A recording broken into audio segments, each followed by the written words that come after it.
Assalamualaikum warahmatullahi wabarakatuh. Alhamdulillahil qail, al-amanatu tajribur rizqa, wal khiyanatu tajlibul faqra. Wassalatu wassalamu ala sayyidil mustafa, ahli sidqi wal wafa. Amma ba'du. Salatullahi wa salam ala man uhiyal Qur'an.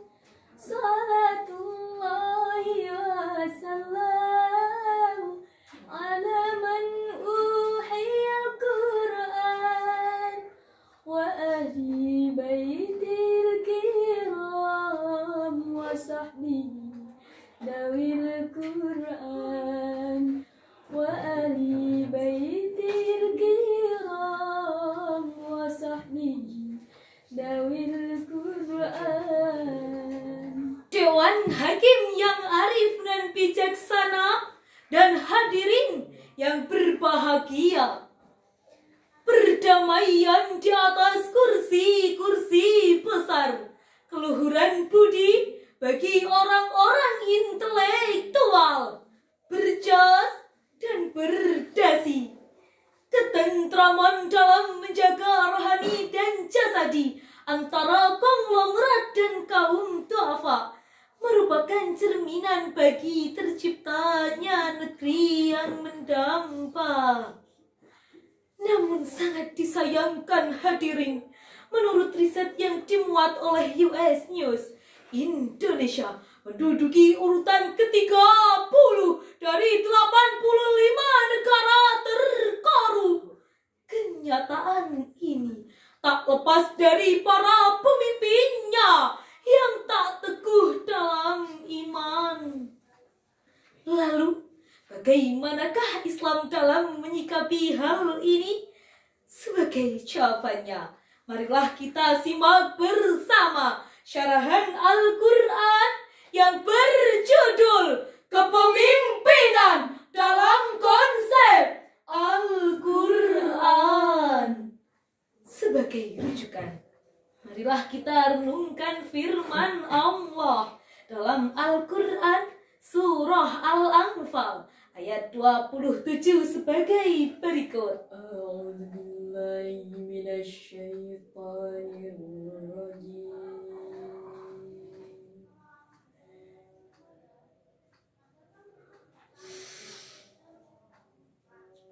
Bismillahirrahmanirrahim.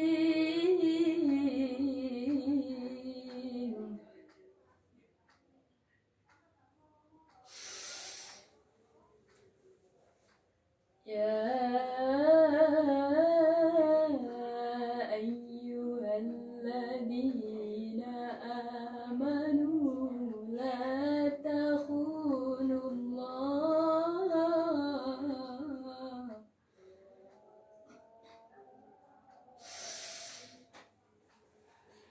la takhunullaha war rasul wa takhunu amanatikum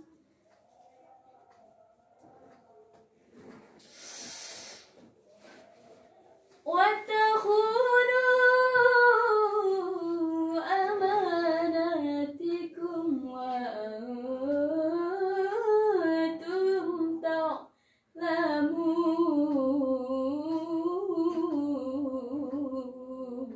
Aku berlindung kepada Allah dari godaan syaitan yang terkutuk dengan menyebut asma Allah yang Maha Pengasih, Maha Penyayang. Hai orang-orang yang beriman, janganlah kamu mengkhianati Allah dan Rasul-Nya. Dan janganlah kamu mengkhianati amanah-amanah yang telah dipercayakan kepadamu. Sedangkan kamu mengetahui. Hadirin rahimakumullah. Di dalam ayat tersebut terdapat lafaz tahunu yang merupakan fi'il dari masdar khianat yang memiliki arti mengkhianati atau menyalahgunakan wewenang. Sedang Imam Aid Al-Qarni dalam kitab tafsirnya Al-Muyassar jilid 1 Saifah 196 mengatakan, selain Allah melarang umat Islam mengkhianati Allah dan Rasul-Nya, Allah juga melarang mengkhianati amanah-amanah yang telah dipercayakan terhadap mereka.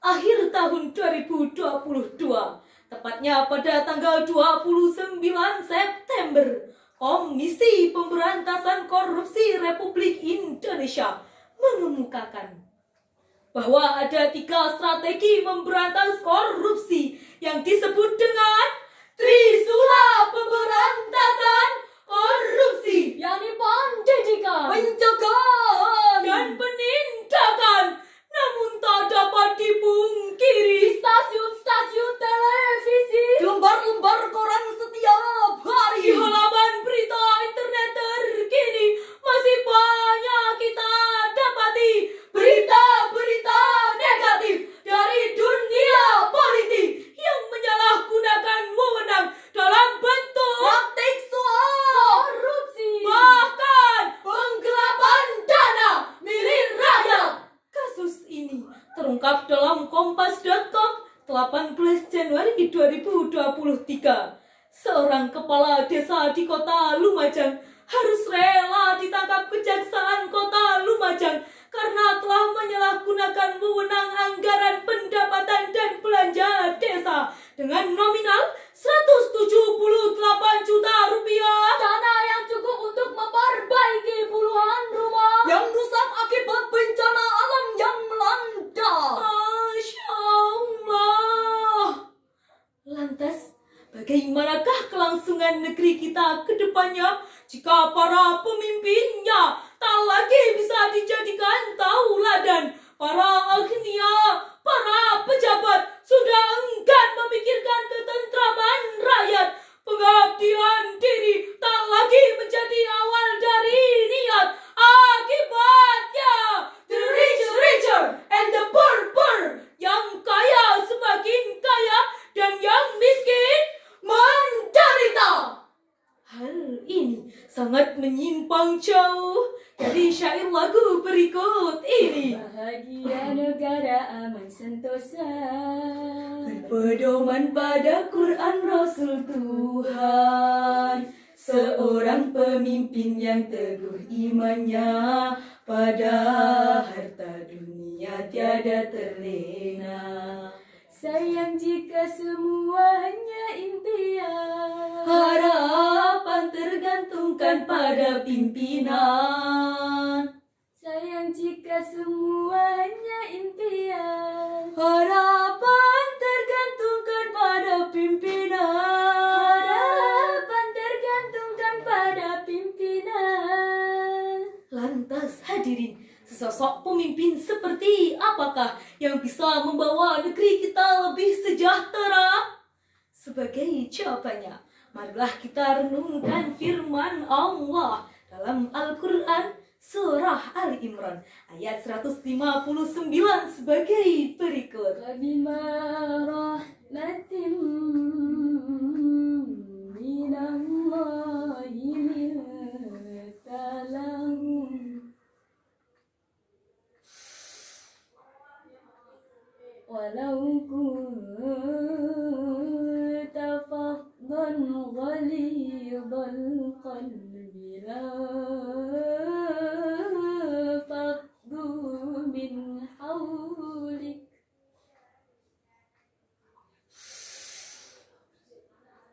fa'fu anhum wastaghfir lahum wa shawirhum fil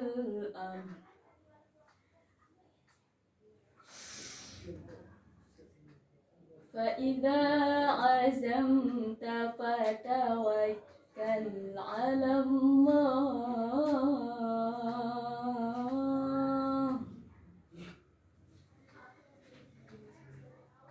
إن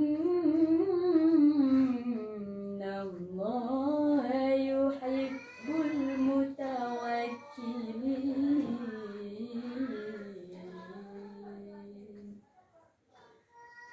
صدق الله العظيم.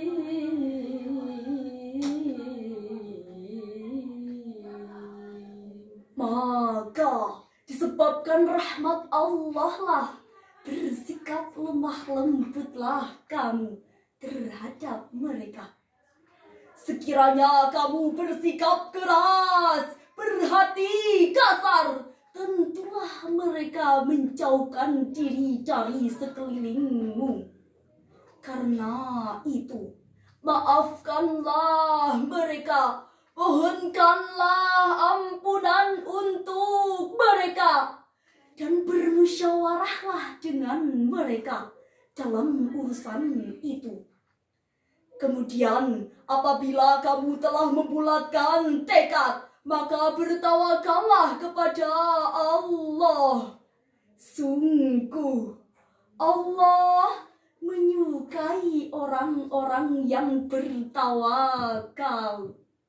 Maha benar Allah dengan segala firman-Nya, dan Ialah yang Maha Agung. Hadirin pecinta Al-Quran yang dirahmati oleh Allah, berdasarkan penafsiran yang dikumpulkan oleh Al-Quran Kemenak dan Ibnu Katsir, ayat ini menunjukkan sikap sabar, lemah lembut, rasa rahmat, kasih sayang, belas kasih Rasulullah Sallallahu Alaihi Wasallam dalam memimpin.